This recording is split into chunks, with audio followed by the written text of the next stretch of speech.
What's up, everybody? Excuse the sweat. Just finished an hour-long training session, getting some rolling in.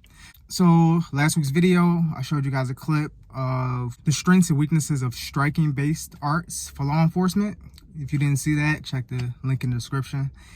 This next one is going to be the strengths and weaknesses of weapons-based martial arts for law enforcement. So go ahead and check it out. Again, like and subscribe, and enjoy. Weapons-based arts. So let's start with the strengths. One, we already carry them, right?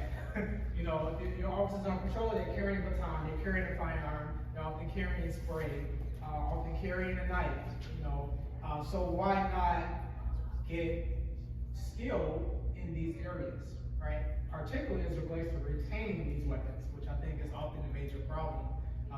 Is lack of understanding of retention. So that's one major strength of considering a weapons-based art. The other is the defensive solutions that it offers, right? So oftentimes, I've had this conversation with so many officers where, I ask them about the idea of a knife attack, and their response is, I just shoot them. And somebody told me the problem with that, not legally. I mean, you totally justify somebody for a knife. What's the issue? Action versus reaction. Yes. What's the other area? Which you could say relates to that? Close. Distance, right? So most encounters are going to be right. We're definitely within 6 feet. So are you going to withdraw your firearm from your holster and get shot from target to stop this person in the time it takes them to stab the officer? Probably not. I'm willing to bet that you won't. Right? And then there's the studies, the 21 feet. I'm not even getting into that because a lot of times that gets overused and convoluted. But the point is, when we are at close range, the idea of relying on any tool on our belt, to me, is problematic, right?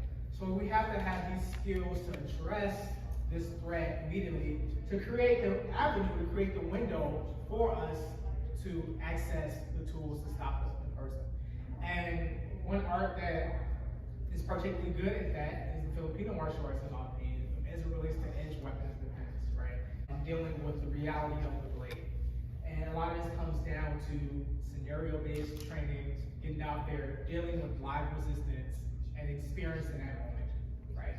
So, because a lot of this stuff is theoretical, a lot of the things that I see training, and this kind of leads to the weakness. We start with practical options.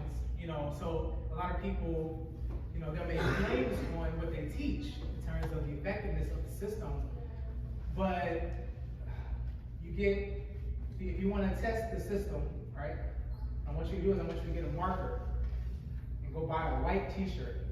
Get a red marker, buy a white t-shirt, put on the white t-shirt.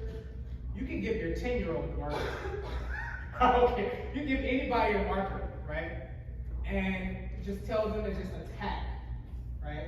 And you use that defense, and you see how many markings you have on your body, and that gives you an idea of how many times how many holes are in your body as a result of that encounter, and that gives you the idea of the reality of an edge weapon situation, and it totally changed the dynamic of what's happening. So limitation of weapons-based arts is a lot of times you really got to find some that actually work versus when they're just trying to sell you something. And then over-reliance, if we're thinking about the idea of, offensive weaponry, using your firearm,